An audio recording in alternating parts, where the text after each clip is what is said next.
Imagine the lights going out. Not a lamp, not the sun, everything. In front of you in space, cold, silent, indifferent. It does not explain itself. It does not comfort you. It simply exists. Like an ocean with no shores, and we are somewhere inside it. A grain of sand that for some reason decided it wants answers.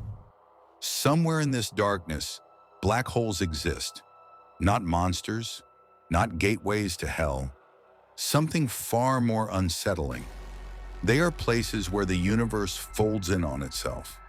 As if reality reaches a point and quietly says, I will not go further. We are afraid of them, and yet we cannot stop looking. Because a black hole is not just an object, it is a boundary, a line beyond which our understanding collapses. Now imagine not one, but two, giant, ancient, older than our myths, heavier than our fears. They are slowly moving toward each other. No rush. In space, nothing rushes. And while they drift closer, a question begins to form. Not about them, about us. Why are we drawn to places where answers may not exist? And what happens when the darkness finally looks back? Let's be honest for a moment. A black hole is not a hole, and it is not truly black. It does not roam the universe, devouring everything like a cosmic predator. That idea is comfortable because monsters with intentions are easier to fear. A black hole is a result, the final act of a very long story. A star grows tired of being a star. Gravity wins. Matter gives up. Space bends so deeply that even light cannot escape. And this is where things become uncomfortable, because once light disappears, so does certainty.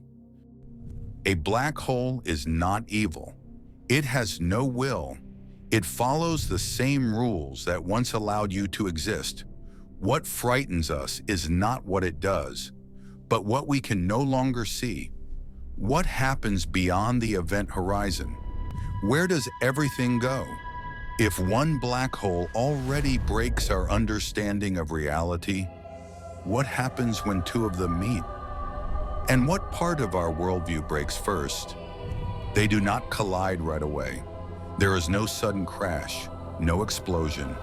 There is a dance. For millions of years, two black holes orbit each other, slow, relentless. Space between them stretches and twists like fabric under tension. Time behaves strangely here. For them, one reality. For us, another. With every orbit, they move faster, as if the universe itself is leaning in, impatient, as if it wants to see what happens next. Physics holds on, barely. Equations still work, but they are nervous now. Because this is the edge. The closer the black holes get, the quieter everything feels. And that silence is disturbing. You expect light, you expect destruction, but instead, nothing. And that raises a terrifying thought. If there is no explosion, then what exactly is happening?